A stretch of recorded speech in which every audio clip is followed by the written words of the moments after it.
आपने भी रिस्क लिया, लोग भी लेते हैं, लोग कामयाब नहीं हो पाते, आप हो गए हैं। ये क्या लक थी? जो प्रोडक्ट मैं चूज कर रहा हूँ, क्या ये प्रोडक्ट अगले 10 साल तक चल सकती है? तो जो ये अपग्रेड है, ये जरूरत के हिसाब से होना चाहिए कि ट्रेंड के हिसाब से होना चाहिए? मेरी ये मार्केटिंग स्ट्रेटेजी है, मैं इसी पे चलूंगा। नहीं सर, सेल ड्रॉप होती है या कोई इश्यूज आते हैं, तो उस वक्त आपकी क्या सोच है? जब मार्केट के अंदर एंटर हो गए, जब लिस्टिंग करी, तो पता चला इन 2 चीजों के ऑर्डर आ रहे हैं, बाकी को तो कोई देख भी नहीं रहा। अच्छा, कैटेगरी कैसे सिलेक्ट करेंगे? मुझे कैसे पता चलेगा मैं कौन सी कैटेगरी में जाऊं? इंटरनेशनल अगर कोई जाना चाहे तो? ओहो, मैं कहता हूं पाकिस्तान से ज्यादा आसान काम आसान बाहर है। जबकि कोरियर कंपनी पाकिस्तान में क्लेम कर दी कि हमारा एक राइडर कम से कम 3 दफा कस्टमर के पास जाएगा, लाजमी उसकी ड्यूटी है।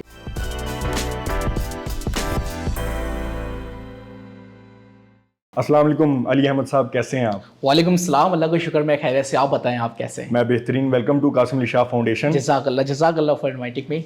अच्छा, आपका नाम तो खैर अली अहमद है, मशहूर आप अली बैच वाले के नाम से हैं। इसके पीछे क्या स्टोरी है? इसकी बड़ी इंटरेस्टिंग स्टोरी है। बैज वाला मेरे नाम के साथ इसलिए लगता है क्योंकि मैं अमेरिका के अंदर बैजेस एक्सपोर्ट करता हूँ। अच्छा। और अभी से नहीं कर रहा, पिछले 10 सालों से कर रहा हूँ। हाँ, तो मैंने 2016 में एक जगह जॉब करी थी और उसके बाद 2 साल जॉब करके मैंने अपनी कंपनी स्टार्ट कर दी थी। जिसके बाद कुछ सालों के बाद मैं जनाब रिहान अल्लाह वाला साहब से मिला, जो मेरे मेंटोर हैं। उन्होंने मुझे कहा कि यार तुम क्या करते हो? तो मैंने उनको बताया कि सर मैं बैजेस एक्सपोर्ट करता हूँ, मेरी कुछ वीडियोस उन्होंने देखी। उन्होंने फिर मुझे एक नाम दिया, कहा यार अपने नाम के आगे तुम बैज वाला लगाओ, बड़े लोगों की बड़ी बातें और बड़ी हिकमतें होती हैं। मैंने लगा लिया, मेंटोर का हुक्म था। और आज अल्हम्दुलिल्लाह अगर आप जाके सिर्फ गूगल पे अली अहमद बैज वाला लिखते हैं तो वहाँ सिर्फ रिजल्ट्स में आपको मैं नजर आऊँगा। तो ये बड़े लोगों की बड़ी बातें होती है। मुझे नहीं पता था कि ये बैज वाला यहाँ तक पहुँच जाएगा, लेकिन वो देख सकते थे। अच्छा, आप जर्नी के हवाले से बता रहे हैं, आपने एक काम शुरू किया बैचेस के हवाले से। ये स्टार्ट कहाँ से हुई और किस तरह आइडिया आया? ये बड़ी इंटरेस्टिंग स्टोरी है, क्योंकि ये ऐसी चीज है कि हमारे यहाँ पे आम है, लेकिन आपने उसको बिजनेस बना दिया। हाँ, देखें, बैक इन 2016 हमारे हालात कुछ बेहतर नहीं थे घर के, और मैं बहुत ही मिडिल क्लास फैमिली से ताल्लुक़ रखता था। कराची के एक बहुत छोटा सा इलाका है कोरंगी, अगर आप गूगल करेंगे तो आपको नजर आएगा। वहाँ पे मैं रहता था, हमारा किराए का घर था 2 कमरों का। मैंने मैट्रिक कर लिया था सर, और मैट्रिक करने के बाद अब मैं इस जुस्तजू में था कि क्या मैं आला तालीम हासिल करूं यूनिवर्सिटीज और कॉलेज से, या मैं सेल्फ लर्निंग की तरफ जाऊं। अच्छा, देखा घर में जाके तो पता चला कि यार पैसों की जरूरत है। बिल्कुल। हाँ, पैसे कहाँ से लेकर आए? खैर, वो उस जॉब की जुस्तजू में निकला। और ये बड़ी इंटरेस्टिंग स्टोरी है, मैं 12 सुना चुका हूँ कि मैं एक जगह से मैंने चिप्स खाई, फ्रेंच फ्राइज खरीद के खाई, और उसका जो कागज था वो एक जॉब लेटर था। अच्छा। वो समझ लियो अल्लाह की तरफ से अपॉर्चुनिटी थी, और मुझे सिर्फ उसको अवेल करना था। मैंने देखा यार, मैं कॉल सेंटर है, अल्लाह की रहमत थी कि मुझे अंग्रेजी जबान थोड़ी सी उसमें महारत हासिल थी उस टाइम के ऊपर, और वो एक आउटबाउंड कॉल सेंटर था, अमेरिका में वो काम करता था। मैंने कहा चलो यार, let's join this call centre and let's see what will happen. तो मैं चला गया, इंटरव्यू दिया, तो उन्होंने कहा ठीक है, हम आपको रख लेंगे, पार्ट टाइम पे रखेंगे, शाम 7 बजे आप आएंगे, रात 12 बजे आप चले जाएंगे, 5,000 रुपये आपको सैलरी देंगे। अच्छा। मैंने कहा नो वरीज।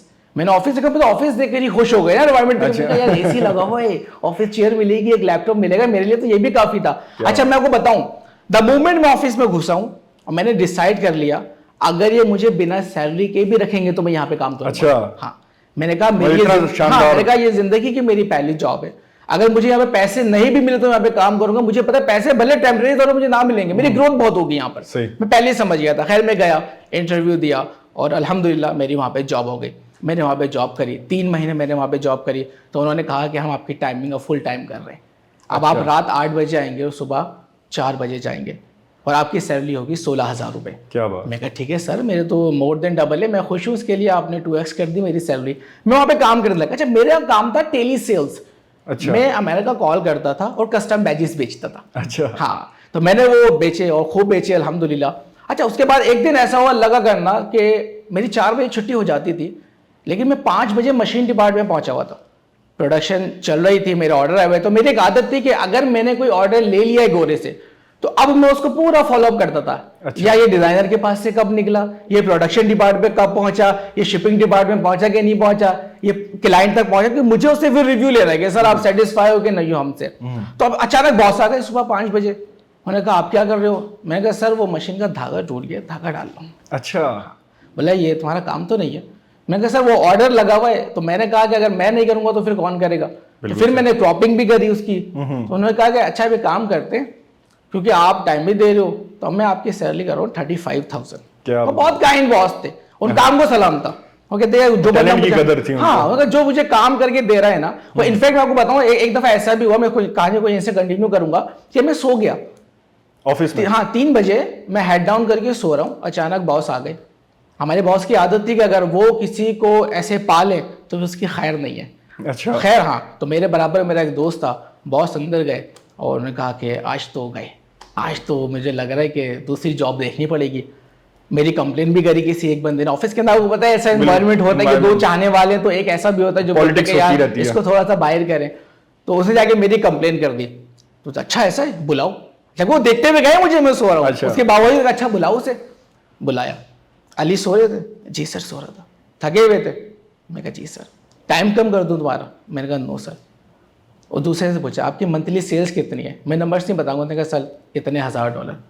अली तुम्हारी कितनी है? मैंने कहा सर इतने $1000। बोले, उन्होंने मुझे एक टारगेट दिया हुआ था, कहा ये टारगेट जो अचीव कर रहा है वो देर में आए उसको इजाजत है, वो जल्दी आए उसे इजाजत है, वो सो जाए उसे इजाजत है, वो काम पे ना आए उसे इजाजत है, वो चाहे आए 1 घंटे बाद चले उसको इजाजत है। अनटिल अनलेस वो मेरा टारगेट पूरा करके दे रहा है, आई डोंट केयर वो क्या कर रहा है। लेकिन जो टारगेट पूरा नहीं कर रहा और अगर वो 12 घंटे बैठ के भी काम कर रहा है, मुझे उससे प्रॉब्लम है। क्या अपने काम मुझे पूरा करके दे रहा है, तो मैं अल्हम्दुलिल्लाह अपना काम पूरा करके देता था। और अल्लाह की रहमत से मुझे क्लाइंट ऐसे मिले हुए थे कि मेरे अगर कोई न्यू क्लाइंट मुझे अगले महीने नहीं भी मिल रहा तो मेरे रिपीट ऑर्डर हो जाते थे जो मेरा टारगेट पूरा कर देते थे कम से कम। तो मुझे वो टेंशन नहीं होती थी कि यार मेरा टारगेट पूरा नहीं होगा। खैर हमने स्टोरी छोड़ी थी कि जॉब पे हो गया, 35,000 रुपये मेरी सैलरी लग गई। खैर मैं वहां पे काम करता रहा और मैंने वहां पे 2 साल तक काम करा। अच्छा। और जब मैंने रिजाइन दिया तो मेरी सैलरी वहां पे 75,000 थी। रिजाइन क्यों दिया? हाँ मैं बता रहा हूँ उसका रीजन भी मैं आपको बताता हूँ। मैंने कहा कि यार अब मुझे ऐसा लगता है शायद मेरी यहाँ पे अब ग्रोथ नहीं होगी, मुझे ऐसा लगता था। वैसे अगर आज मैं पलट के देखूं तो शायद मेरी वहां पे थोड़ी ग्रोथ और बाकी थी। मैंने कहा शायद मेरी ग्रोथ नहीं होनी, मैं काम पूरा सीख चुका था। अच्छा। मुझे ऑर्डर लाने से लेके कस्टमर तक पहुंचाने तक इन 2 सालों में ना पूरा चीजों को खंगाल दिया था। उसका रीजन क्या बना? तो शाह साहब की जबान में बोलूं तो मेरे दर्जन 13 थे। अच्छा। मेरे दर्जन 13 थे। मैं अपने काम से ज्यादा काम करता था। मैं टेली सेल्स, मेरी जॉब थी, मुझे पैसे टेली सेल्स के मिल रहे थे, लेकिन मैं प्रोडक्शन डिपार्टमेंट में भी जा रहा हूं, मैं मशीन डिपार्टमेंट में भी जा रहा हूं, मैं शिपिंग डिपार्टमेंट में भी जा रहा हूं, हाँ मैं डिजाइनर को भी फॉलो अप कर रहा हूं। तो वो एक्स्ट्रा काम करने की वजह से मैं पूरा सिस्टम समझ गया। मैंने सर को कहा सर मैं रिजाइन देना चाहता हूँ। रीजन सैलरी बढ़ानी है। मैंने कहा नहीं सर सैलरी नहीं बढ़ानी है। फिर मैंने कहा सर अपनी कंपनी स्टार्ट करनी है, अपना काम करना है। काम मुझे ऐसा लगता है कि मैं पूरा सीख चुका, जबकि मेरे को सीखने में भी बहुत सारी चीजें बाकी, लेकिन मैं चाहता हूं कि मैं वो एक स्टेप ले लूं। सर मैं आज से 5 साल के बाद नहीं ले पाऊंगा, मुझे ऐसा लगता है। मुझे भी लेने दे, मेरी उम्र अभी 18 साल है, मुझ पर भी कोई ऐसी जिम्मेदारियां नहीं है, मेरी बीवी नहीं रो रही, मेरे बच्चे नहीं रो रहे, मेरे पास अभी टाइम है। मैं अपने आप को अगले 10 साल देना चाहता हूँ। मैं देखना चाहता हूं कि ये 18 साल से 28 साल तक मुझे कहां तक लेके जाएगा ये रोड मैप। मैं चलो एक काम करो, तुम स्टार्ट करो, 1 साल चलाओ, अगर तुम्हारी कंपनी ना चले तुम वापस आ जाना। मैं कहा ठीक है सर, मेरी तो जॉब भी सिक्योर हो गई यहाँ पे। अल्लाह का नाम लिया, एक वेबसाइट बनाई, LLC रजिस्टर करवाई, एड्रेस लिया, नंबर लिया और मैं शुरू हो गया भाईजान अपनी कंपनी पे। सर मेरा जो पहला ऑफिस था ना वो मेरा घर ही था, एक छोटा सा रूम था। दीवारों पर प्लास्टर नहीं है, अजीब सी टीन की चादर डली हुई है। और जो मेरे साथ आई है, जब से मेरे साथ है, जब से हम लोग साथ हैं, तो वहाँ से काम स्टार्ट करा 4 बंदों के लिए। और मुझे अच्छे से याद है मैं कंपनी का CEO भी हूँ, चपरासी भी हूँ, सफाई भी मैंने करनी है, चाय भी मैंने बना के देनी है। मुझे टीम से काम लेना है, मुझे खुद नहीं करना, मैं सिर्फ सुपरवाइज करता था। तो अल्हम्दुलिल्लाह अल्लाह की रहमत से ऑर्डर्स आने लगे, लेकिन वो 3 महीने मेरे खा गए। अच्छा पहला महीना हुआ कोई पैसे नहीं, दूसरा महीना हुआ कोई पैसे नहीं, लोगों ने मजाक उड़ाया, घर वालों की तरफ से प्रेशर आया, यार इतनी अच्छी सैलरी कौन छोड़ता है। कहने वालों ने यूं भी कहा कि तुमने कदर नहीं करी, ये अल्लाह की तरफ से तुम्हारे ऊपर जो ना ये अज़ाब नाज़िल हो रहा है माशाल्लाह कि जो था तुम इस तरफ जा रहे हो। मैंने कहा नहीं यार, मेरा ये मानना था कि मेहनत का रिवॉर्ड जरूर मिलता है, ये जाया नहीं होगा। मुझे पता था जो मेहनत में कर रहा हूँ, जो मैं लगा हुआ हूँ ना, मतलब किसी और के लिए कर सकता हूँ तो अपने लिए क्यों नहीं कर सकता। वहां भी तो मैं कर ही रहा था ना, मुझे पता था न्यू बॉर्न कंपनी है, टाइम लेगी। खैर 3 महीने बाद पहला ऑर्डर आया $500 का। अच्छा 3 महीने बाद फिर घर वालों की भी जान में जान आई, जबकि उसका प्रॉफिट कम था, मेरे जो सैलरी थी उसके हिसाब से प्रॉफिट बहुत कम था। लेकिन मैं कहा नहीं, अब एक कहानी चल गई है। और मैं आपको बताऊं उस कस्टमर का नाम निक मिलर है, और आज 2018 से आज आप लगा लो अभी तक मेरे साथ है अल्हम्दुलिल्लाह। अभी तक वो मेरे को रिपीट ऑर्डर्स देता है। तो ये जर्नी थी, वहाँ से शुरू करा, फिर अल्हम्दुलिल्लाह अल्लाह ने ग्रोथ दी और करते करते आज आपके साथ। अली भाई ये तो मिसाल आपकी भी स्टोरी है, आपने भी रिस्क लिया, लोग भी लेते हैं, लोग कामयाब नहीं हो पाते, आप हो गए हैं। ये क्या लक थी कि या वो मेहनत नहीं करते या उनके पास कोई स्किल्स नहीं रहती, क्या उनके जो होते हैं वो मिस्टेक्स होती हैं?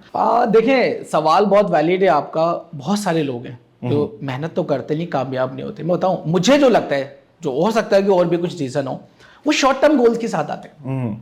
वो चाहते हैं कि मुझे क्विक सक्सेस कैसे मिलेगी। 5 महीने हो गए, डॉलर नहीं आ रहे। अच्छा। 1 साल हो गया, मेरा ब्रांड अभी तक जो 2x नहीं हुआ, 3x नहीं हुआ। नहीं सर, कम से कम 10 साल का विजन हो, 10 साल का मिशन हो कि एक चीज पहले तो मैं सिलेक्टिव इतना हूं कि जो चीज मैं स्टार्ट कर रहा हूं, जो प्रोडक्ट मैं चूज कर रहा हूं, क्या ये प्रोडक्ट अगले 10 साल तक चल सकती है? अच्छा। क्या इसका इतना स्कोप है? अगले 10 साल तक इसी कस्टमर रहेंगे? अगर रहेंगे तो फिर मैं इस मार्केट में कहां तक पहुंच सकता हूं। अगर आप छोटे विजन के साथ आएंगे, मैंने 1 साल में ग्रो करना है, मैंने 5 महीने में पैसा डबल करना है, फिर आप इस दुनिया के अंदर मार खा जाएंगे।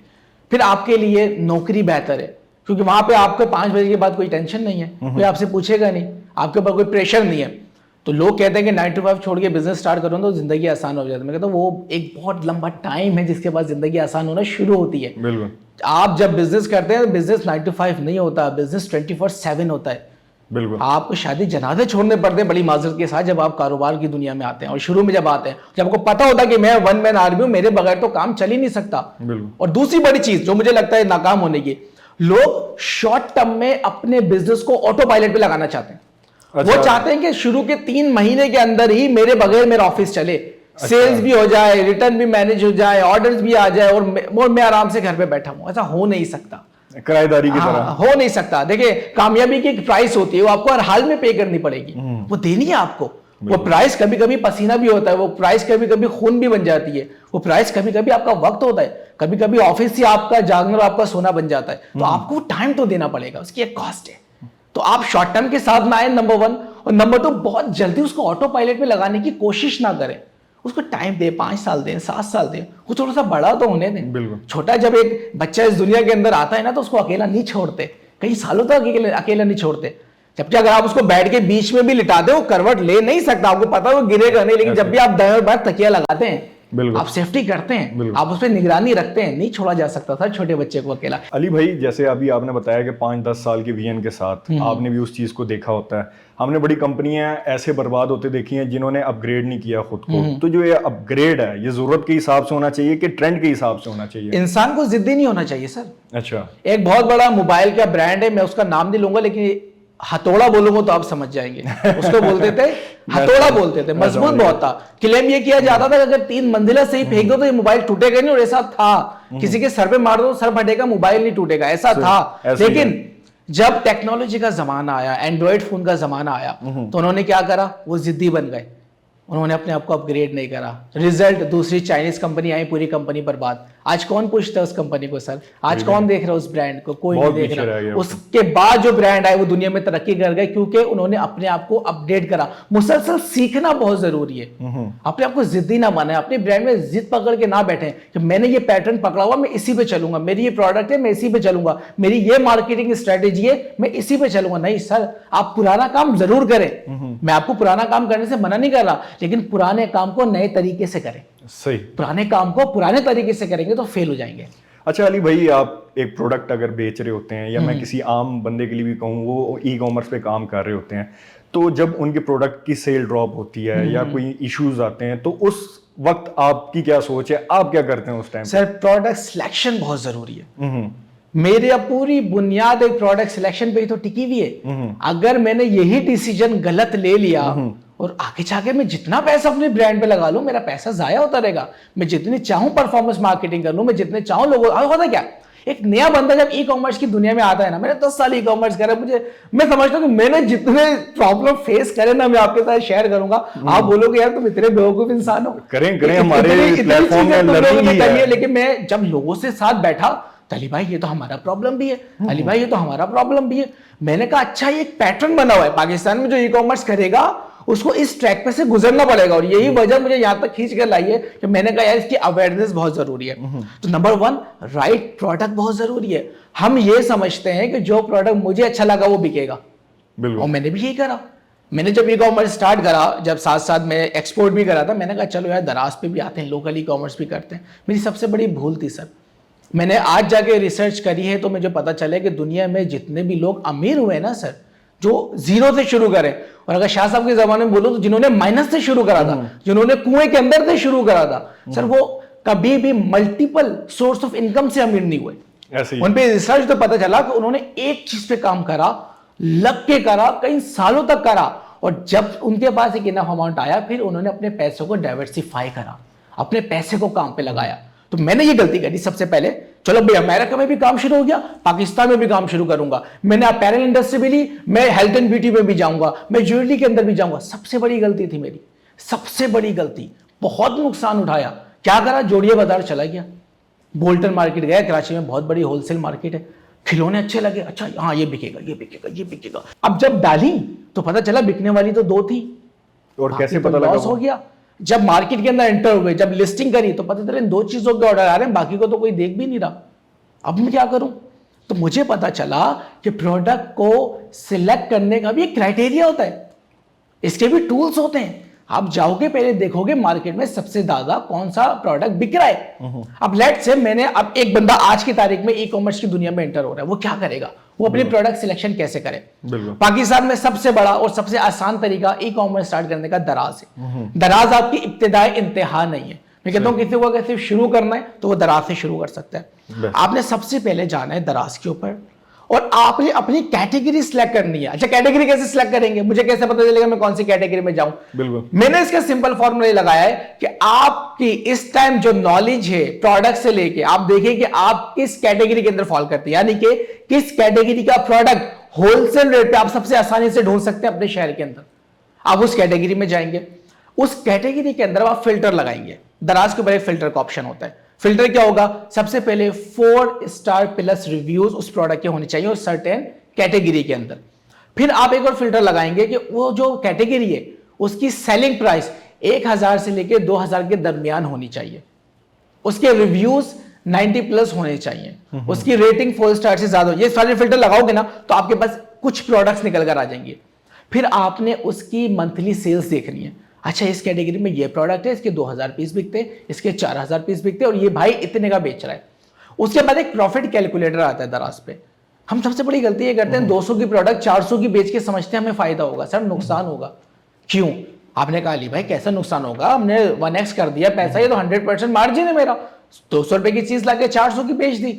नहीं सर, आपने प्रोडक्ट कॉस्ट तो लगा ली, एड कॉस्ट कौन लगाएगा, रिटर्न कौन लगाएगा, डैमेजेस कौन लगाएगा, क्लेम्स कौन लगाएगा? ये सारे कॉस्ट भी तो आप ही की कॉस्ट है। जिस जगह पे आप काम कर रहे हो उसका पानी, उसका पंखा, उसका एसी, उसका बल्ब, हर चीज उस प्रोडक्ट से ही तो निकालनी है। और कहां से निकालेंगे? हमारा नया बच्चा ये कैलकुलेशन ही नहीं करता। वो तो कहता है कि 200 की चीज 400 की बेची, और जब पेमेंट आती है कट करा के बोलता है ये तो नुकसान हो गया। तो प्रोडक्ट सिलेक्शन आपने करी, आपने देखा, आपने 4 प्रोडक्ट को शॉर्टलिस्ट करा। मैं पूरा फॉर्मूला बता रहा हूं ई कॉमर्स का, और बड़ी ईमानदारी से कह रहा हूं कि इस फॉर्मूले को लिखकर आप लोग इसको ले जाए, इसको अप्लाई करें, आप नुकसान नहीं उठाएंगे इंशाल्लाह, अगर अल्लाह ने चाहा तो। अब क्या होगा? आपने प्रोडक्ट डिसाइड कर ली, अब आपने जाना है मेटा एड्स लाइब्रेरी पे। ये फेसबुक की लाइब्रेरी बिल्कुल फ्री होती है। आपने कंट्री में पाकिस्तान सिलेक्ट करना है और कीवर्ड पे अपना कीवर्ड डाल देना है। लेट से मैं बेचना चाह रहा हूं टी शर्ट, ठीक है, मैंने कंट्री करी पाकिस्तान और कीवर्ड डाला टी शर्ट, सर्च करा। पाकिस्तान में इस वक्त जितने भी लोग, जितने भी पेजेस टी शर्ट का एड लगा के बैठे होंगे वो सब मेरे सामने आ जाएंगे। क्या बात भाई, सबके एड्स चल रहे हैं। हम उन एड्स को एनालाइज करें।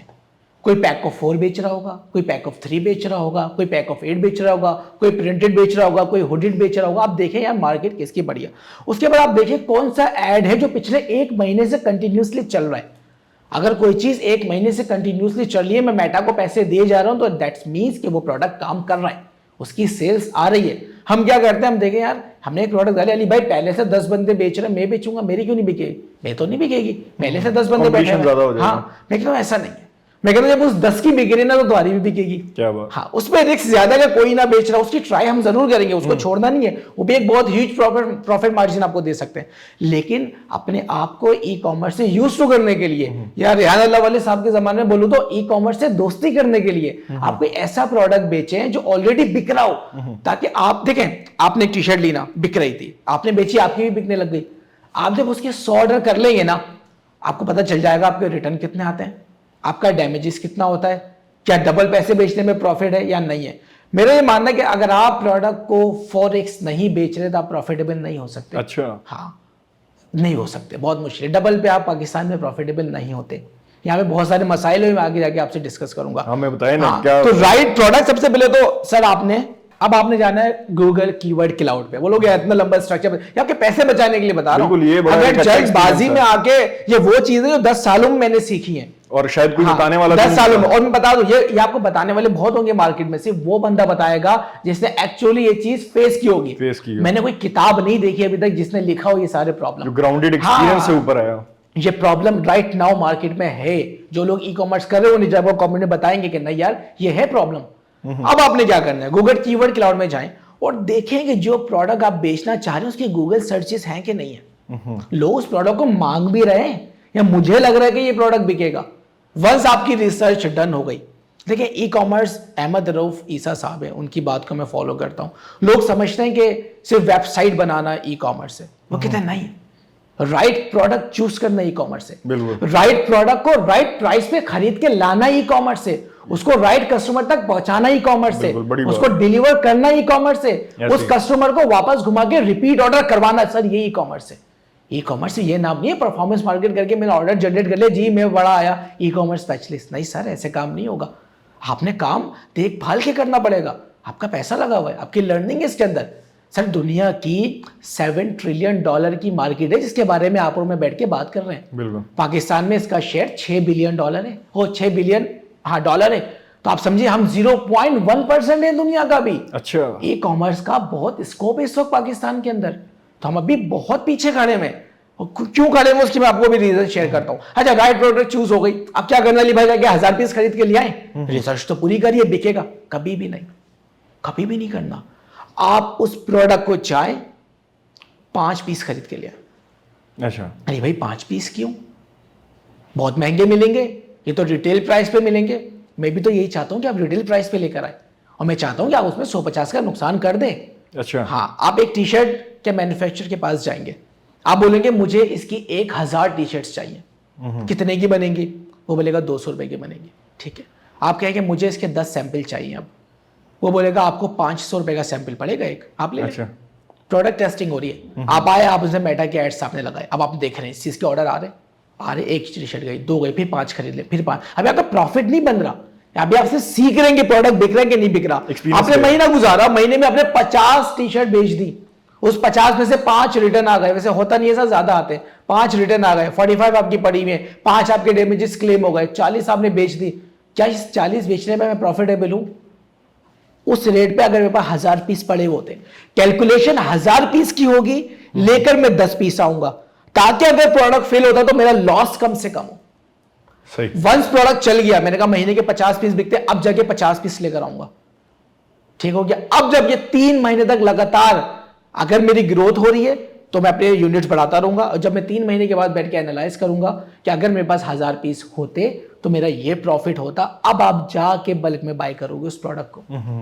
ऐसा नहीं होता कि आप पहले दिन गए, प्रोडक्ट समझिए और लेकर आ गए और बल्क में वो घर में पड़े पड़े खराब हो रही है। नहीं, आपने पहले छोटी क्वांटिटी में परचेसिंग करनी है, फिर आपने जाके उसको जो है ना बूस्ट लगाना है। सही। ये पैटर्न आप फॉलो करें, नुकसान भी हुआ तो बहुत कम पैसों का होगा, सीखेंगे ज्यादा। मैं आपको बताऊं तो ई कॉमर्स में अपने सीखनी सेम चीज है, 1 लाख रुपए का नुकसान करके सीखें या 10,000 रुपए का नुकसान करके सीखें, लर्निंग आपकी सेम होगी। मेरी क्या गलती थी, मैं जोड़िया बाजार गया 2018 के अंदर और मैंने 1.5-2 लाख रुपए की शॉपिंग कर ली, जो चीज मुझे समझ में आई मैंने उठा ली, और उसमें चले 2-3 आइटम, बाकी खराब हुए। तो मैंने समझा जाएगा इसका पूरा पैटर्न बनाना जरूरी है। मैंने कहा अगर मैं ये फॉर्मूला जो आपको बता रहा हूं उस टाइम अगर मैंने अप्लाई किया होता तो मेरा वो नुकसान नहीं होता, बच जाता। मैं चाहता हूं आपका ना हो, तो आप भी ये गलती ना करें। अली भाई, आपने तो ये शुरुआती बता दी कि आपने किस तरह डील करना है, कस्टमर को तो भी ग्रैब करना है, हमने कस्टमर को तो भी ऐसे एक लॉयल्टी उनकी जनरेट करनी है, एक रिलेशन बिल्ड करना है। हम पाकिस्तान में ये समझ बैठे हैं कि शायद अगर मैं डिस्काउंट दूंगा, जो काफी हद तक सही भी है, अब तो बड़ा फेक भी करते हैं कि लोग सारा रेट बढ़ा के डिस्काउंट स्लैश लगा के कम कर देते हैं लोग। मैं आपको बता रहा हूँ ना कि हम ये समझते हैं कि डिस्काउंट देने से कस्टमर वापस आएगा। अच्छा, मैं कस्टमर्स को भी ये बात यहाँ पे बताऊं, आप लोग देखते हैं कि एक चीज 200 रुपए की यहाँ से मिल रही है, ये 400 की बेच रहा है, ये 800 की बेच रहा है, आप 200 वालों से लेते हो।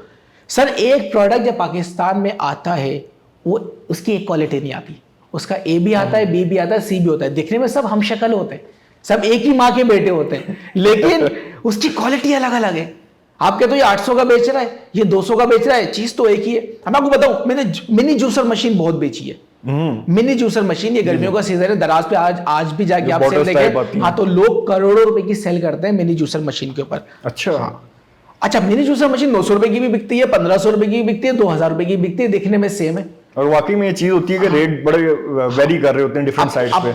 अब घपला कहाँ पे हो रहा है? वो चीज जो आपको नजर नहीं आ रही। बैटरी में मसला है, अच्छा। एक में छोटी बैटरी है, एक में बड़ी बैटरी है। प्लास्टिक में मसला है, एक की बिल्ड क्वालिटी बहुत अच्छे प्लास्टिक की है, एक की बिल्ड क्वालिटी नॉर्मल की है, एक की बहुत ही कचरा प्लास्टिक की है। एक में 4 ब्लेड है, एक में 6 ब्लेड है, एक में 8 ब्लेड है। सर ये कौन बताएगा? ये तो आप देखें, बीइंग अ कस्टमर मुझे भी ये समझना चाहिए कि अगर 200 और 800 की बिक्री है, कुछ तो फर्क होगा। आप डिस्क्रिप्शन पढ़े, आप प्रोडक्ट का टाइटल पढ़े, कहीं ना कहीं बेचने वाला मेंशन करता है कि मैं दूसरों से क्यों अलग हूं, भाई मेरे पैसे ज्यादा क्यों हैं, आपको ये बात बतानी पड़ेगी। तो कस्टमर को आप डिस्काउंट देके लॉयल नहीं कर सकते। अच्छा। हाँ, रिपीट नहीं कर सकते अनटिल और अनलेस आपके प्रोडक्ट में दम नहीं है। आप महंगा बेचो, कम लोगों को बेचो, अच्छा बेचो, कस्टमर वापस आएगा।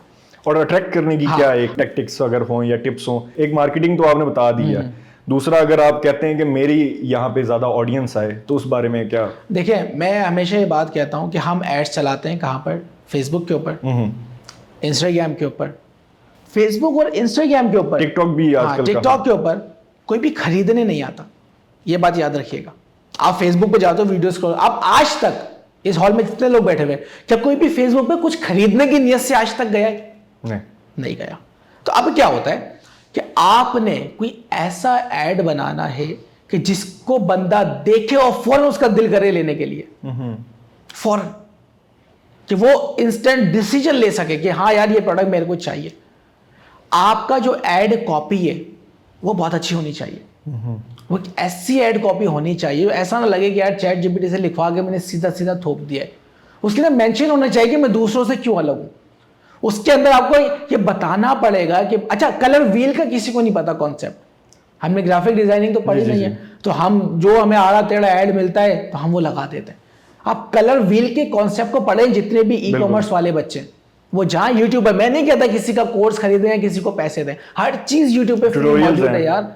आप जाएं, कलर व्हील पढ़े और देखेंगे यार कौन से कलर के साथ कौन सा बैकग्राउंड चलता है। अगर प्रोडक्ट का कलर ये है, टेक्स्ट का कलर ये है, तो बैकग्राउंड का कलर क्या होना चाहिए। ह्यूमन साइकी पढ़ें कि कलर और इंसान का क्या रिश्ता है, कौन सा कलर इंसान को अट्रैक्ट करता है, कौन सा कलर बाइंग डिसीजन की तरफ लेके जाता है, क्या फील देता है। अब बोलोगे इतना पढ़ना पड़ेगा? जी सर, अगर ई कॉमर्स करना तो इतना पढ़ना पड़ेगा, अगर कारोबार करना तो इतना पढ़ना पड़ेगा, वरना काम नहीं चलेगा। अली भाई, आपने तो इंटरनेशनल मार्केट को भी टारगेट किया है, उस बारे में आप क्या कहेंगे? अभी तो आपने पाकिस्तानी ऑडियंस के हवाले से बात की है, इंटरनेशनल अगर कोई जाना चाहे तो? ओहो, मैं कहता हूं पाकिस्तान से ज्यादा आसान काम बाहर है। अच्छा। लेकिन सुनिएगा दूसरा जुमला, अगर आप कस्टमाइज प्रोडक्ट पे काम करते हैं, मैं अपने किसी भी स्टूडेंट को पाकिस्तान में कस्टमाइज प्रोडक्ट पे काम करने नहीं देता। क्या वजह? वजह सुनिएगा। आपका नाम? इफ्तिखार साहब, हसनैन साहब, ठीक है। हसनैन साहब ने कहा कि मेरे नाम की एक रिंग बना दो। मैंने हसनैन साहब का नाम लिख दिया, हसनैन साहब के घर पे ऑर्डर पहुंचा, हसनैन साहब ने कहा मेरे को तो नहीं चाहिए, अब मुझे दूसरा हसनैन ढूंढना पड़ेगा इसको बेचने के लिए। ऐसा ही है ना, इफ्तिखार साहब हसनैन की रिंग क्यों लेंगे? बिल्कुल ऐसा ही है ना, ऐसे ही है। वो प्रोडक्ट साया हो जाएगा। मैंने टी शर्ट के ऊपर जी मेरे हस्बैंड की तस्वीर प्रिंट कर दें, और ये कस्टमाइज काम करने वाले रिलेट करेंगे, जी मेरे हस्बैंड की बर्थडे प्रिंट कर दे। घर पहुंचा, ऑर्डर ही नहीं लिया। हम ये इस शक्ल का दूसरा बंदा मैं कहां से लाऊं उसको बेचने के लिए? ये सब जो ये रिटर्न हो जाती है, इसका क्या किया जाए?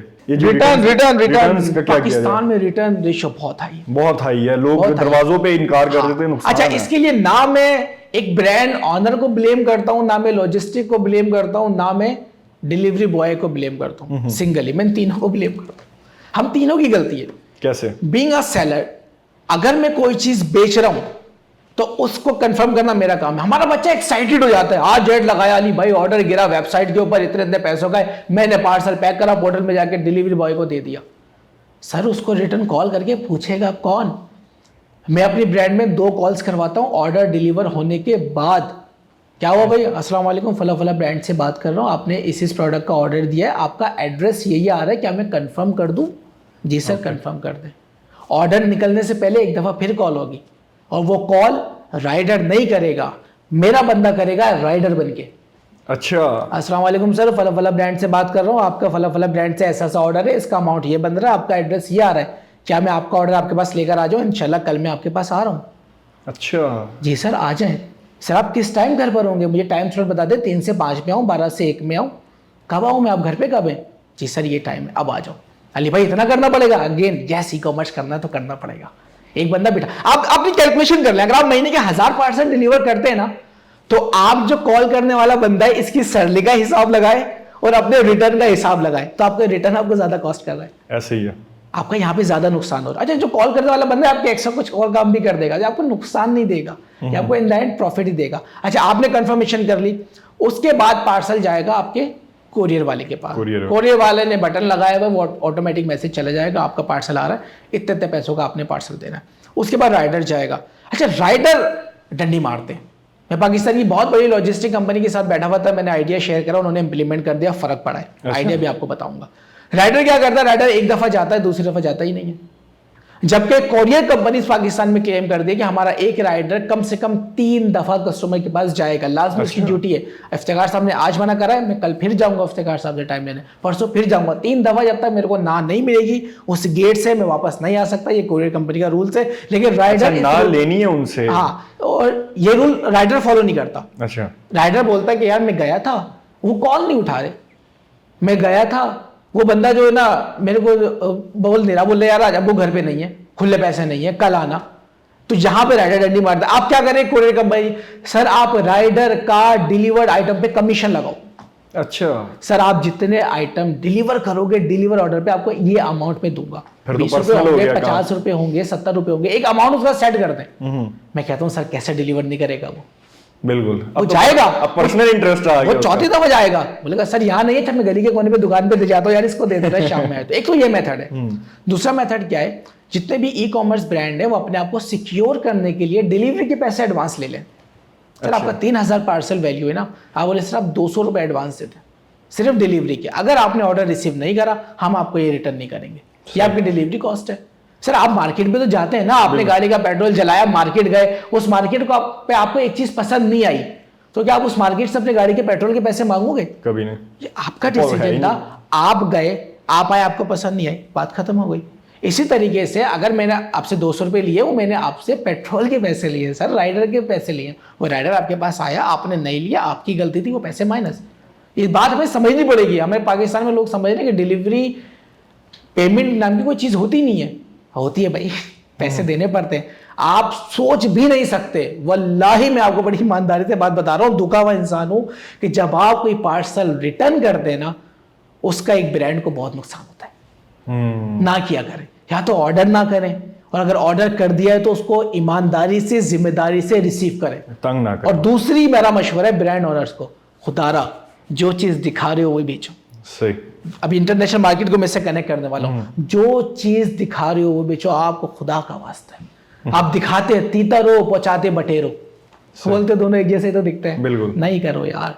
ऐसे वन टाइम कस्टमर आएगा, खराब हो जाएगा, खत्म हो गया आपका कस्टमर। एक दफा थोड़ी बेचना है, एक कस्टमर को लाने में कॉस्ट लगी है यार हमारी, हमारे 400-500 रुपए उस पर इन्वेस्ट हुए हैं।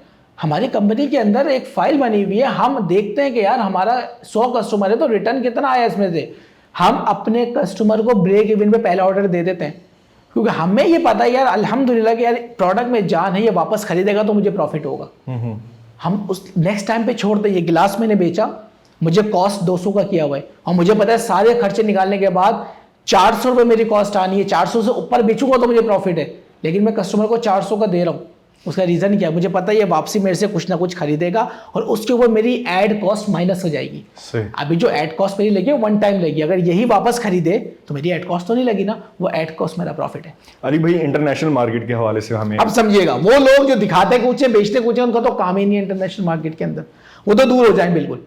ठीक हो गया। इंटरनेशनल मार्केट बहुत ही जिम्मेदारी से काम करने की जगह है। क्यों? सबसे मजे की बात, गोरा आपको 100% पेमेंट एडवांस देता है। कस्टमाइज की बात कर रहा हूं यहाँ पे। जैसे हम कस्टम बैचेस बेचते हैं, 100% पेमेंट एडवांस आती है। जैकेट्स बेचते हैं, पेमेंट एडवांस आती है। एप्रन से, टी शर्ट से, हुडीज से पेमेंट एडवांस आती है। क्यों? गोरे के पास चार्ज बैक का ऑप्शन है। चार्ज बैक से मुराद? गोरे को आपने दिखाया कुछ, भेजा कुछ, गोरख बैंक कॉल करेगा, ये मेरे साथ फ्रॉड हुआ है, मेरा अमाउंट मेरे अकाउंट में वापस चाहिए। अच्छा। बैंक चार्ज बैक मारेगा, मेरे अकाउंट से पेमेंट रिवर्स हो जाएगी, प्रोडक्ट भी गोरे के पास और पैसे भी। वो सिक्योर है सर, उसकी गवर्नमेंट ने उसको सपोर्ट किया हुआ है इस मामले के अंदर, वो चार्ज बैक मारता है। तो क्या वो पहले कोई क्लेम वगैरह करते हैं, कोई जांच पड़ताल होती है उस चीज की कि नहीं, वो सिर्फ क्लेम कर दें और आपका चार्ज बैक? नहीं ऐसा नहीं होता, पूरा केस चलता है। अच्छा, तरीका ये इंटरनेशनल मार्केट में काम करने का कि आप पहले प्रोडक्ट की अप्रूवल ले लें। अगर आपके पास 100 पीस का ऑर्डर है ना, मैं B2B मार्केट में काम करता हूँ, अगर आपके पास 100 पीस का ऑर्डर है तो एक पीस शिप करवा के गोरे को हाथ में देके बता दें भाई ये चीज है, और अगले 99 पीस भी ऐसे आएंगे। एक अप्रूवल फॉर्म बनाए, उसका डिजिटल सिग्नेचर लें, उसके बाद आप उसको पहुंचाएं। अब आते हैं इंटरनेशनल मार्केट में अगर किसी ने काम करना है तो वो किस तरीके से कर सकता है। अभी मैं बात करूंगा अमेरिका की। मेरी एक आदत है कि जो चीज़ मैंने ना की हो मैं वो सिखाता नहीं हूँ। तो मैं आपको दुबई में बेचना नहीं सिखा सकता, मैंने जिंदगी में दुबई में कुछ नहीं बेचा, मैंने अमेरिका में बेचा है, गोरों को बेचा है, मैं आपको उसकी बात बताता हूँ। जब आप अमेरिका के अंदर काम करना चाहते हैं, अगर आपकी इंग्लिश स्ट्रांग नहीं है, Hey, this is Ali calling you from XYZ Digitize and how are you doing today? अगर आप ये नहीं कर सकते बड़ी माजरत के साथ, अभी अमेरिकन मार्केट में आपकी जगह नहीं है। अच्छा, आप अपने आप को इम्प्रूव करें, इंग्लिश को सीखें, उसके कायदे कानून को सीखें, उसके बाद गोरे में जाए। क्योंकि अगर आप गोरे की जबान में बात नहीं कर सकते तो फिर आप उससे क्या काम लेंगे यार। फिर आपकी कोई पेमेंट अटक गई, आप वो केस कैसे लड़ेंगे कॉल के ऊपर? गोरे ने कॉल कर दी तो आप तो बंदा ढूंढते रहेंगे, भाई कौन है जो मुझे आगे पहुंचाएगा। ठीक है, तो नंबर 1 इंग्लिश इंप्रूव करनी, और ये स्किल है, इंग्लिश जबान नहीं है सर। मैंने इंग्लिश से पैसे कमाए, इंग्लिश स्किल है और बहुत जबरदस्त स्किल है, आप इसको सीखें, इस पर महारत हासिल करें। जी सर मेरे को तो आती है इंग्लिश। अपनी इंग्लिश लैंग्वेज को बिजनेस लैंग्वेज में कन्वर्ट करें। सही। सर इंग्लिश लैंग्वेज अलग है, बिजनेस लैंग्वेज अलग है, आपने ये चीज सीखनी पड़ेगी। ठीक हो गया। अगर आप किसी प्रोडक्ट पे डिस्काउंट देना चाहते हो और आप बोलते हो sir we are very cheap, नहीं सर हम चीप नहीं है, वी आर अफोर्डेबल।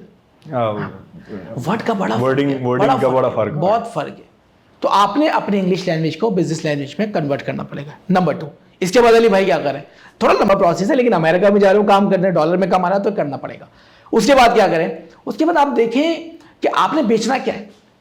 मार्केट बहुत बड़ी है, आपने किस आइटम पे जाना है। मैं क्योंकि कस्टमाइजेशन का मैं काम करता हूं और मैंने पिछले 10 सालों से कर रहा हूं, मैंने सीखा भी यही है, तो मुझे ये फील्ड बहुत अच्छी लगती है। तो भाई मैं रिकमेंड करूंगा जाओ, अभी बहुत गैप है मार्केट के अंदर, ऐसा नहीं कि मार्केट सैचुरेटेड हो गई है। आप जाओ एप्रन्स बेचो, टी शर्ट्स बेचो, हुडीज बेचो, कस्टम बैजेस बेचो, डिजिटाइजिंग और वेक्टराइजेशन की सर्विसेज बेचो, बहुत स्कोप है, बहुत कॉलेजेस हैं, बहुत यूनिवर्सिटीज़। अभी हमने नई प्रोडक्ट लॉन्च करा है, उसके अंदर हमने अमेरिका के अंदर यूनिफॉर्म इंट्रोड्यूस करवाएं, स्पोर्ट्स यूनिफॉर्म, सॉकर के, आइस हॉकी के, बहुत सारे फुटबॉल के, वॉलीबॉल के। तो आप क्या करोगे, क्लब्स को टारगेट करोगे। अच्छा, इनको सबको टारगेट करने का क्राइटेरिया, अमेरिका में आप सिर्फ ऐड लगा के काम नहीं कर सकते। अच्छा, हाँ, सिर्फ ऐड लगा के काम नहीं होगा। आप बोलोगे कि अली भाई ने एक वेबसाइट बनाई हुई है, अली भाई परफॉर्मेंस मार्केटिंग करते हैं, अमेरिका के अंदर लोग क्लिक करके वेबसाइट पे आते हैं, ऐड टू कार्ट करते हैं, ऑर्डर करते हैं, ऑर्डर कंफर्म हो जाता है, ऐसा बिल्कुल भी नहीं है। तो एक पूरा प्रोसेस है। पहले आप कस्टमर को ढूंढते हो, क्योंकि हमारा B2B काम है। मैं B2B की बात कर रहा हूँ, सॉरी सर मैं B2C की बात इस वक्त नहीं कर रहा क्योंकि मुझे आता नहीं है। ठीक है भाई, अब मैं गया अमेरिका वर्चुअली, मैंने पहले डेटा कलेक्ट करना है। इतना फ्रॉड है मार्केट के अंदर, अगर आप अभी जाके गूगल में लिखें मुझे फला फला इंडस्ट्री की लीड्स चाहिए, हजारों डॉलर में हजारों लोग मिल जाएंगे लीड्स बेच रहे हैं। मजे की बात, वो सेम लीड्स पिछले 20 सालों से बेच रहे हैं। अच्छा, हाँ, आपको भी बेच रहे हैं, मुझे भी बेच रहे हैं, इन्हें भी बेच रहे हैं। भाई क्या हो रहा है ये? पता ये चला कि उनका तो काम ही लीड्स बेचना है, वो तो अपडेटेड बिजनेस को डाल ही नहीं रहे, वो तो फॉलो अप ही नहीं कर रहे कि कितने बिजनेस चल रहे हैं, कितने बंद हो गए। तो वो आपकी लीड्स कचरा है। आपने लीड जनरेशन खुद करनी पड़ेगी, और इस वक्त सबसे आसान तरीका लीड जनरेट करने का गूगल मैप्स है। अच्छा, गूगल मैप्स अपडेट होता है। अब फॉर एग्जाम्पल मुझे टी शर्ट बेचनी है, मेरा एक फॉर्मूला बता रहा हूँ, पूरी स्ट्रेटेजी टू वेरी ऑनेस्ट में यहाँ पे नहीं देना चाहता, ठीक है। अच्छा, एक स्ट्रेटेजी मेरी लीड्स जमा करने की है कि मुझे अगर अमेरिका में टी शर्ट बेचनी है तो मैं गूगल मैप पे जाऊंगा और मैं लिखूंगा T shirt in New York, T shirt in Alabama, T shirt in Houston. क्या होगा, ह्यूस्टन में जो लोग टी शर्ट बेच रहे हैं उनकी दुकानें आना शुरू हो जाएंगी, अलाबामा में जो लोग टी शर्ट बेच रहे हैं उनकी दुकानें आना शुरू हो जाएंगी। अब मैं एक बंदा बिठाऊंगा या लीड स्क्रैपर लगाऊंगा, उसको बोलूंगा चलो भाई इनकी दुकान का नाम भी निकालो, इनका नंबर भी निकालो, इनका ईमेल भी निकालो, सब निकालो इनको। अब हम इसको बोलते हैं, जो मैं आपको बता रहा हूँ, कोल्ड आउटरीच। बिना पैसों के काम हो रहा है, कोई अभी हम ऐड नहीं लगा रहे। वंस मेरी एक एक्सेल फाइल तैयार हो गई, 200 कंपनीज का मैंने डेटा निकाला, अब मुझे इनको ईमेल करनी है। बहुत सारे इंटरनेशनल काम करने वाले लोग गलती ये करते हैं, ईमेल का डेटा जमा करा, एक के बाद एक ईमेल, एक के बाद एक ईमेल, लगे में 100 ईमेल, 200 ईमेल, 10,000 ईमेल मैंने लोगों को डेली करते हुए देखा है। अच्छा सर 10,000 ईमेल करी, रिप्लाई कितने आए? अली भाई 5 रिप्लाई आए। क्यों? नहीं पता। उसका रीजन ये कि सर आपकी ईमेल इनबॉक्स में गिरी नहीं है। अच्छा, ईमेल मार्केटिंग के अंदर 2 बहुत जरूरी चीजें हैं। वो क्या है? एक तो अपनी ईमेल को इनबॉक्स में गिराना और दूसरी स्पैम से बचाना। अपनी ईमेल को स्पैम से बचा के इनबॉक्स में गिराना, इसको हम कहते हैं कोल्ड ईमेल मार्केटिंग। इस चीज में जो महारत हासिल कर ले वो अपना काम बहुत अच्छे तरीके से चला पाएगा। अच्छा, बहुत सारी वेबसाइट्स हैं, मैं रिसर्च बता रहा हूं, 10 साल का एक्सपीरियंस बता रहा हूं दोस्त, मजाक नहीं कर रहा, सुनना मेरी बात। जितनी भी ईमेल मार्केटिंग प्रोवाइड करने वाली कंपनीज इस वक्त मौजूद हैं, इंटरनेशनल से लेके लोकल तक, सब झूठ बोल रही है। वो क्लेम क्या करते हैं सर आपको पता है? आपने उनको 10 लाख ईमेल्स का डेटा दिया, अच्छा, वो आपको रिपोर्ट बना के देगा 24 घंटे के बाद, 65% delivered, 45% read, 50% unread, 5% bounce back. होता नहीं है, होता नहीं है। अगर कंपनी आपने 10,000 का डेटा दिया, आपको बता दे कि सर 95% ईमेल बाउंस बैक हुई हो, तो आप तो प्लेटफॉर्म छोड़ दोगे ना। तो सब्सक्रिप्शन का पैसा कौन देगा? ऐसे ही। अब इसका तरीका क्या है? आपने मैनुअली करना पड़ेगा। पहले आपने अपनी डोमेन को वार्म अप करना पड़ेगा। हम आज कंपनी बनाते हैं, डोमेन खरीदा, कल हम उससे ईमेल मार्केटिंग शुरू कर देते हैं। इसको वार्म अप कौन करेगा? गूगल बिलियंस ऑफ डॉलर की कंपनी है, उसका एल्गोरिदम सारी चीजों को डिटेक्ट करता है। आपने क्या करना है? अपने डोमेन को वार्म अप करना है। डोमेन वार्म अप कैसे होता है? आपने लिया ali.com मार्केटिंग करने के लिए, आपने ईमेल बनाई sales@ali.com। अब आप उस ईमेल को वार्म अप करोगे। वार्म अप कैसे होता है? उस ईमेल को आप रोजाना की बुनियाद पर ईमेल कम्युनिकेशन के लिए इस्तेमाल करोगे अपने ही लोगों में। मैंने एक ईमेल इफ्तिकार साहब को करी, एक ईमेल मैंने हसनैन साहब को करी, एक ईमेल मैंने शाह साहब को करी, अब पहुंच गए ईमेल सबके पास। अब इनको मैं बोलूंगा कि आप मुझे इन ईमेल का रिप्लाई करो, ये मुझे ईमेल का रिप्लाई करेंगे। अब गूगल का एल्गोरिदम इस चीज को नोट कर रहा है कि भाई ठीक है, ये बंदा ईमेल करता है, इसके बाद रिप्लाई आता है, कोई इंसान बैठा हुआ है, रोबोट नहीं बैठा हुआ है, स्पैमिंग नहीं कर रहा। ये काम मैं महीने तक करूंगा। अच्छा, जो रिप्लाईज मेरे पास आ रहे हैं, मैं उस रिप्लाई का शुक्रिया भी अदा करूंगा शाह साहब को, और साथ साथ मैं उसको इंपॉर्टेंट भी मार्क करूंगा। अगर मैं 10 ईमेल रोजाना कर रहा हूं तो उसमें से 3 ईमेल को मैं इंपॉर्टेंट मार्क करूंगा, या वहां से मेरी 2 ईमेल्स को इंपॉर्टेंट मार्क किया जाएगा। अब क्या ये 2 साइड कम्युनिकेशन हो रही है? गूगल का एल्गोरिथम इस बात को समझ रहा है कि यार इसकी ईमेल को मैंने इनबॉक्स के अंदर गिराना है। नंबर दूसरा स्टेप, सिर्फ ईमेल वार्म अप नहीं होगा, उस ईमेल अकाउंट से आपने यूट्यूब देखनी है, जैसे आप और मैं अपने एक जीमेल के अकाउंट पे देखते हैं। बिल्कुल। आपने डेली 1 महीने तक रैंडम वीडियो जो आपका इंटरेस्ट है आपने देखना है। नंबर 3, आपने उस ईमेल पर गूगल मैप्स इस्तेमाल करना है। सही। नहीं करते। चौथी चीज, आपने उस ईमेल पर ब्राउजिंग करनी है, गूगल पर यार रैंडम चीजें सर्च करें थ्रू आउट उसको आपने, अब वो वार्म अप हो गया। वार्म अप होने के बाद जो ऑफर आप चला रहे हैं, लेट्स से मैं चला रहा हूं 100 टी-शर्ट्स फॉर $120। ये इतनी टेक्निकल बात में करने लगा कि मुझे सीखने में उसको बहुत टाइम लगा था, और मैं ये गिव अवे कर रहा हूं आज। यहां पर मैं क्या बेच रहा हूं सर? 100 T-shirts for $120। लोग क्या करते हैं? सब्जेक्ट डाला स्पेशल ऑफर, ऑफर डाली get 100 T-shirt just for $120, limited time offer, दबा दिया। जितना भी वार्म अप कर लें, ईमेल स्पैम में गई आपकी। अच्छा, हाँ, ईमेल स्पैम में गई है। अली भाई क्यों? क्योंकि आपने स्पैमी वर्ड्स को पढ़ा ही नहीं आज तक। गूगल के एल्गोरिदम के अंदर स्पैमी वर्ड्स पहले से मार्क हुए हैं। हाँ जी, पहले से मार्क हुए हैं। अगर आप स्पैमी वर्ड्स को नहीं पढ़ेंगे, स्पैमी वर्ड क्या होते हैं? Like, offer, limited time offer, hurry up, get now, buy now, order now. ये चीज जहां पर आपके ईमेल में आई, आपकी ईमेल स्पैम कर देगा गूगल। बोलेगा ये तो बेच रहा है, स्पैमिंग कर रहा है। फिर क्या करें? आपने अपने कस्टमर को सिंपल नॉन सेल्स ईमेल करनी है। नॉन सेंस नहीं, नॉन सेल्स ईमेल आपने करनी है। उसमें आप कुछ बेचने रहो। फॉर एग्जाम्पल, न्यूयॉर्क के अंदर एक कंपनी है और मैंने वहां की दुकान को टारगेट किया, अब मैं उससे काम लेना चाह रहा हूं, तो मैं उसको ईमेल करूंगा कि आई नोटिस कि मैंने आपकी कंपनी को न्यूयॉर्क के अंदर नोटिस करा और आप बहुत अच्छा काम कर रहे हो। मैं कंपनीज को हेल्प करता हूं टी-शर्ट बनाने में। Are you available for a quick call next week? सिर्फ डिस्कस, कुछ नहीं बेचा मैंने, कुछ नहीं बताया। सिर्फ मैंने उनको इतना बताया कि मैं एक चीज में ब्रांड्स की हेल्प करता हूं, वही टी-शर्ट। अच्छा, मजे की बात, जब आपकी एक ईमेल का रिप्लाई आ जाएगा, फिर आप जब उसको रिप्लाई लिखोगे ना, वो स्पैम में नहीं जाएगा। वो इनबॉक्स Okay, में जाएगा। okay. तो आप उसके अंदर अपनी ऑफर्स बता सकते हो, आप कॉल पे अपनी ऑफर्स बता सकते हो। तो ये चीज़ एक बहुत मजे की चीज़ बताऊँ, बहुत सारे लोगों को नहीं पता होगी, सब कुछ दे रहा हूँ मैं आज। तो वो आप ये कर सकते हैं। आपको पता है गूगल मैप पे जो लिस्टिंग होती है ना, उसके अंदर गूगल अपने बिजनेस भी डाल के रखता है। अच्छा, उसको हम कहते हैं बोट बिजनेसेस। गूगल को पता है कि बहुत सारे लोग, गूगल पागल तो नहीं है ना, गूगल को पता है कि बहुत सारे लोग गूगल मैप से डेटा स्क्रैप कर रहे हैं, बहुत सारे स्क्रैपर भी बने हुए हैं, लोग मैनुअल भी कर रहे हैं। तो गूगल बीच के अंदर अपने अपने बिजनेस डाल देता है हर कैटेगरी के अंदर। उस डोमेन के ऊपर अगर आपकी ईमेल चली गई, गूगल आपके डोमेन को स्पैम मार्क कर देगा। अब आप जितना वार्म अप कर ले, आपका काम खलास। जितनी नॉन सेल्स ईमेल कर ले, आपका काम खलास। मैं बहुत स्टेप बाय स्टेप आपको ये चीज बता रहा हूं, ठीक हो गया। अब आप क्या पूछे, चाचा अली भाई अब क्या करें? आप अपने 4 ईमेल के अकाउंट ऐसे बनाओगे जिसके अंदर आपको कस्टमर बन के बात करनी पड़ेगी। मैंने इफ्तिखार साहब को मैसेज करा कि सर आपकी न्यूयॉर्क में दुकान है, मैं आपसे 4 टी शर्टें खरीदना चाहता हूँ। आपने मुझे रिप्लाई कर दिया अपने कैटलॉग में, बिजनेस ऑथेंटिक है, रिप्लाई करता है, बोट रिप्लाई नहीं करेगा।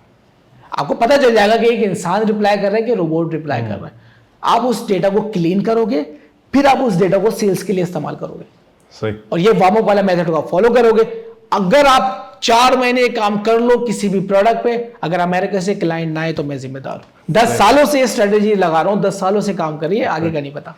सही। अली भाई एक लास्ट आपसे मैसेज मैं अपनी ऑडियंस के लिए लेना चाहूंगा, और साथ ही साथ एक साथ छोटी सी चीज ऐड कर दें कि कौन से प्लेटफॉर्म बेस्ट है for e commerce, for local और इंटरनेशनल बोथ। तो भाई देखें, सबसे पहले अगर आपने पाकिस्तान में काम स्टार्ट करना है और आप नए आए ई कॉमर्स के अंदर, आप दराज पे जाओ। सिंपल, बहुत आसान है। सबसे आसान तरीका इस वक्त दराज है आपको ई कॉमर्स सीखने का। अगेन इब्तिदाई इंतहा नहीं है, दराज से स्टार्ट कर सकते हैं।